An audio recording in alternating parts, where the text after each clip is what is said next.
सुभद्रा ପାଇଁ ଆସିଲା ଆଉ ଏକ ବଡ଼ ଖବର। ସୁଭଦ୍ରା କିସ୍ତି ଅପେକ୍ଷାରେ ଥିବା ମହିଳାଙ୍କ ପାଇଁ ଏକ ବଡ଼ ଖବର ସାମ୍ନାକୁ ଆସିଛି। କେଉଁ ଦିନ ସୁଭଦ୍ରା ସହାୟତା ମିଳିବ ସେ ନେଇ ଆଜି ତାରିଖ ଘୋଷଣା ହୋଇପାରେ। ଉପମୁଖ୍ୟମନ୍ତ୍ରୀ ପ୍ରଭାତୀ ପରିଡ଼ା ପରବର୍ତ୍ତୀ ତାରିଖ ଆଜି ଘୋଷଣା କରିପାରନ୍ତି। 1 କୋଟି ମହିଳାଙ୍କୁ ସୁନିଶ୍ଚିତ ଟଙ୍କା ମିଳିବ।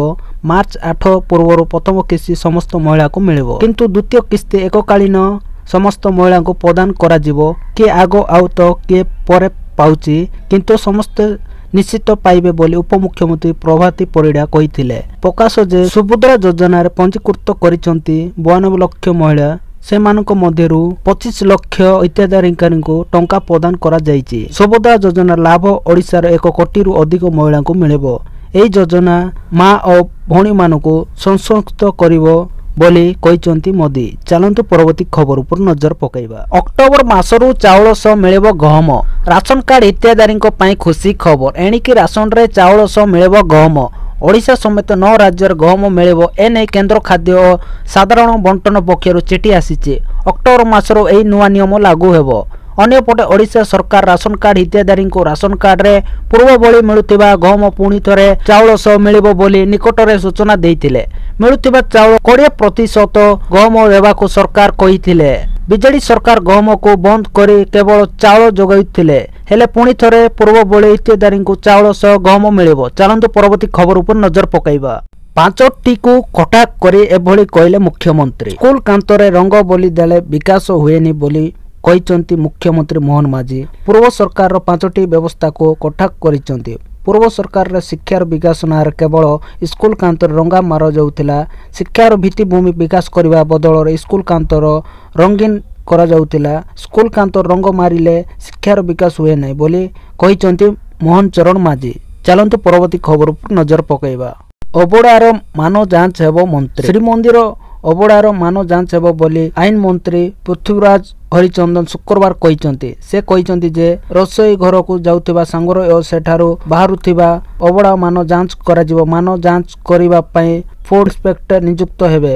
ଫୁଡ୍ ଇନ୍ସପେକ୍ଟରଙ୍କ ନିଯୁକ୍ତି ନେଇ ସ୍ୱାସ୍ଥ୍ୟ ବିଭାଗ ସହ ଆଲୋଚନା ଶେଷ ହୋଇଛି। କେବଳ ଅବଢ଼ା ନୁହେଁ, ଘିଅର ମାନ ମଧ୍ୟ ଯାଞ୍ଚ ହେବ। ବାଲାଜୀ ମନ୍ଦିରରେ ଘଟିଥିବା ଘଟଣା ପୂର୍ବରୁ ଆମକୁ ସଜାଗ ହେବାକୁ ପଡ଼ିବ ବୋଲି ଆଇନ ମନ୍ତ୍ରୀ କହିଛନ୍ତି। ଶ୍ରୀଜଗନ୍ନାଥଙ୍କ ମନ୍ଦିରରେ ଆମେ ଏଭଳି ଅଘଟଣ ହେବାକୁ ଦେବୁନୁ ବୋଲି ସେ କହିଛନ୍ତି। ଚାଲନ୍ତୁ ପରବର୍ତ୍ତୀ ଖବର ଉପରେ ନଜର ପକାଇବା। ପ୍ରବଳରୁ ଅତି ପ୍ରବଳ ବର୍ଷିବ। 5 ଜିଲ୍ଲାକୁ 3 ଘଣ୍ଟା ପାଇଁ ସତର୍କ ସୂଚନା। ବଙ୍ଗୋପସାଗର ସୃଷ୍ଟି ହୋଇଥିବା ଲଘୁଚାପ ପ୍ରଭାବ ରାଜ୍ୟର ବିଭିନ୍ନ ସ୍ଥାନରେ ବର୍ଷା ଜାରି ରହିଛି। ତେବେ ବାଲେଶ୍ୱର, ମୟୂରଭଞ୍ଜ, କେନ୍ଦୁଝର, ଗଜପତି ଏବଂ ଗଞ୍ଜାମ ଜିଲ୍ଲାକୁ ଭୁବନେଶ୍ୱରସ୍ଥିତ ଆଞ୍ଚଳିକ ପାଣିପାଗ କେନ୍ଦ୍ର ପକ୍ଷରୁ ସତର୍କ ସୂଚନା ଜାରି କରାଯାଇଛି। 3 ଘଣ୍ଟା ପାଇଁ ଏସବୁ ଜିଲ୍ଲାରେ ପ୍ରବଳରୁ ଅତି ପ୍ରବଳ ବର୍ଷା ହେବାର ସମ୍ଭାବନା ଥିବାରୁ ୟେଲୋ ୱାର୍ଣ୍ଣିଂ ଜାରି କରାଯାଇଛି। ଚାଲନ୍ତୁ ପରବର୍ତ୍ତୀ ଖବର ଉପରେ ନଜର ପକାଇବା। ସୁପର କମ୍ପ୍ୟୁଟର ପରମ ରୁଦ୍ର ଲୋକାର୍ପିତ। ମାତ୍ର କିଛି ମିନିଟରେ ହୋଇପାରିବ 500 ବର୍ଷର କାଲକୁଲେସନ। ସାଧାରଣ କମ୍ପ୍ୟୁଟର ଠାରୁ 1000 ଗୁଣା ସ୍ପିଡ କରିବ କାମ। ଦେଶ ଉଦ୍ଦେଶ୍ୟରେ ଏଭଳି 3ଟି ସୁପର କମ୍ପ୍ୟୁଟରକୁ ସମର୍ପଣ କରିଛନ୍ତି ପ୍ରଧାନମନ୍ତ୍ରୀ ନରେନ୍ଦ୍ର ମୋଦି, ଯାହାର ନାଁ ରଖାଯାଇଛି ପରମ ରୁଦ୍ର। ମହାଦେବଙ୍କ ରୁଦ୍ର ଅବତାର ନାଁରେ ଏହାର ନାମକରଣ କରାଯାଇଛି। ଦେଶ ପାଇଁ ଏହି ସୁପର କମ୍ପ୍ୟୁଟର ଉପଲବ୍ଧ ମାଇଲଷ୍ଟୋନ ହୋଇ ରହିବ ବୋଲି ପ୍ରଧାନମନ୍ତ୍ରୀ କହିଛନ୍ତି। ନ୍ୟାସନାଲ ସୁପର କମ୍ପ୍ୟୁଟିଂ ମିଶନ ଅନ୍ତର୍ଗତ ସମ୍ପୂର୍ଣ୍ଣ ବୈଷୟିକ ଜ୍ଞାନ କୌଶଳରେ ତିଆରି ହୋଇଛି 3ଟି ସୁପର କମ୍ପ୍ୟୁଟର। ଏଥିପାଇଁ ଖର୍ଚ୍ଚ ହୋଇଛି 130 କୋଟି। ଏହାକୁ ପୁଣେ, ଦିଲ୍ଲୀ ଏବଂ କୋଲକାତାରେ ନିୟୋଜିତ କରାଯିବ। ପରିବେଶ ଓ ଜଳବାୟୁ ସହ ବିଜ୍ଞାନ, ସ୍ୱାସ୍ଥ୍ୟ ଓ ମହାକାଶ ବିଜ୍ଞାନ କ୍ଷେତ୍ରରେ ଏହି ସୁପର କମ୍ପ୍ୟୁଟର ସହଯୋଗ କରିବ। ଏକା ସଙ୍ଗେ 1000 କମ୍ପ୍ୟୁଟରର କାମ କରିବ ସୁପର କମ୍ପ୍ୟୁଟର ପରମ ରୁଦ୍ର। ଚାଲନ୍ତୁ ପରବର୍ତ୍ତୀ ଖବର ଉପରେ ନଜର ପକାଇବା। ଚୋରା ମଦ କାରବାର ନେଇ ଜିଲ୍ଲାପାଳଙ୍କୁ ଏହା କହିଲେ ମୋହନ। ଚୋରା ମଦ କାରବାର ମାମଲାରେ ତ୍ୱରିତ କାର୍ଯ୍ୟାନୁଷ୍ଠାନ ଗ୍ରହଣ କରିବାକୁ ମୁଖ୍ୟମନ୍ତ୍ରୀ ମୋହନ ଚରଣ ମାଝୀ ଆଜି ଜିଲ୍ଲାପାଳ ସମ୍ମିଳନୀରେ ଜିଲ୍ଲାପାଳମାନଙ୍କୁ ନିର୍ଦ୍ଦେଶ ଦେଇଛନ୍ତି। ସେ କହିଛନ୍ତି ଯେ ଅପରିମିତ ମଦ ପ୍ରସ୍ତୁତିକାରୀ ବିରୋଧରେ କଡ଼ା କାର୍ଯ୍ୟାନୁଷ୍ଠାନ ଗ୍ରହଣ କର। ନିଜ ଜିଲ୍ଲାରେ ଯଦି କିଛି ଅଘଟଣ ହୁଏ ତେବେ ସେଥିପାଇଁ ଜିଲ୍ଲାପାଳ ଉତ୍ତରଦାୟୀ ରହିବେ। ଏହାଛଡ଼ା ସେ କହିଛନ୍ତି ଯେ ପୂର୍ବ ସରକାର ହୋଇଥିବା ଦୁର୍ନୀତିର ଯାଞ୍ଚ କରି କାର୍ଯ୍ୟାନୁଷ୍ଠାନ ନିଅ। ଏଥିସହ ଫିଲ୍ଡ ଭିଜିଟ୍ କରିବାକୁ ମୁଖ୍ୟମନ୍ତ୍ରୀ ଜିଲ୍ଲାପାଳଙ୍କୁ ପରାମର୍ଶ ଦେଇଛନ୍ତି। ଥାନା ଓ ଶିକ୍ଷାନୁଷ୍ଠାନକୁ ଯାଆନ୍ତୁ, ବିଚ୍ୟୁତି ଦେଖିଲେ କାର୍ଯ୍ୟାନୁଷ୍ଠାନ ନିଅନ୍ତୁ ବୋଲି ମୁଖ୍ୟମନ୍ତ୍ରୀ ଜିଲ୍ଲାପାଳମାନଙ୍କୁ ପରାମର୍ଶ ଦେଇଛନ୍ତି। ନୂଆ ସରକାରର ନୂଆ ଅଭିମୁଖ୍ୟକୁ ନେଇ ଆମକୁ କାମ କରିବାକୁ ପଡ଼ିବ ବୋଲି ମୁଖ୍ୟମନ୍ତ୍ରୀ କହିଛନ୍ତି। ଚାଲନ୍ତୁ ପରବର୍ତ୍ତୀ ଖବର ଉପରେ ନଜର ପକାଇବା। ଆଜିଠୁ ମାଟ୍ରିକ ପରୀକ୍ଷା ପଞ୍ଜୀକରଣ। ମାଧ୍ୟମିକ ଶିକ୍ଷା ପରିଷଦ ବୋର୍ଡ ଦ୍ୱାରା ସ୍ୱୀକୃତି ପ୍ରାପ୍ତ ହାଇସ୍କୁଲରେ ଅଧ୍ୟୟନରତ ନବମ ଶ୍ରେଣୀ ଛାତ୍ରଛାତ୍ରୀମାନେ ଆସନ୍ତା 2024 ହାଇସ୍କୁଲ ସାର୍ଟିଫିକେଟ ମାଟ୍ରିକ ପରୀକ୍ଷା ଦେବେ। ଏଥିପାଇଁ ଶୁକ୍ରବାର ଠାରୁ ପଞ୍ଜୀକରଣ ଲାଗି ବୋର୍ଡ ପକ୍ଷରୁ ପ୍ରଧାନ ଶିକ୍ଷକମାନଙ୍କୁ ଅବଗତ କରାଯାଉଛି। ଅକ୍ଟୋବର 9 ତାରିଖ ପର୍ଯ୍ୟନ୍ତ ପଞ୍ଜୀକରଣ ସମୟ ସୀମା ଦିଆଯାଇଛି।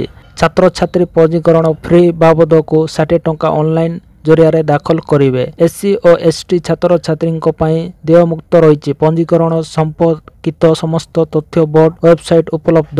ଯେଉଁ ନବମ ଛାତ୍ରଛାତ୍ରୀ ପଞ୍ଜୀକରଣ କରାଇ ନଥିବେ ସେମାନେ 2024 ମାଟ୍ରିକ ପରୀକ୍ଷା ରେଗୁଲାର ଦେଇପାରିବେ ନାହିଁ ବୋଲି ବୋର୍ଡ ପକ୍ଷରୁ ସୂଚନା ଦିଆଯାଇଛି। ଚାଲନ୍ତୁ ପରବର୍ତ୍ତୀ ଖବର ଉପରୁ ନଜର ପକାଇବା। ସର୍ବୋଚ୍ଚ ସ୍ଥଳ ଛୋଇଲା ହୀରାକୁଦ ଜଳ ଭଣ୍ଡାର ଶୁକ୍ରବାର ସକାଳ 9ଟା ସୁଦ୍ଧା ମ୍ୟାଜିକ ନମ୍ବର 630 ଫୁଟ ଛୁଇଁ ମୋଟ 7ଟି ଗେଟ୍ ଦେଇ ବନ୍ୟା ଜଳ ନିଷ୍କାସିତ ହୋଇଛି। ଡ୍ୟାମର ବାମ ପାର୍ଶ୍ୱରେ 5ଟି ଏବଂ ଡାହାଣ ପାର୍ଶ୍ୱରୁ 2ଟି ଗେଟ୍ ଦେଇ ଜଳ ନିଷ୍କାସିତ ହେଉଛି। ସୂଚନା ମୁତାବକ ଡ୍ୟାମର ସର୍ବୋଚ୍ଚ କ୍ଷମତା 630 ଫୁଟ ଥିବା ବେଳେ ଶୁକ୍ରବାର ସକାଳ 9ଟା ସୁଦ୍ଧା 630 ଫୁଟ ଉଚ୍ଚତାରେ ଜଳ ନିଷ୍କାସିତ ହୋଇଛି।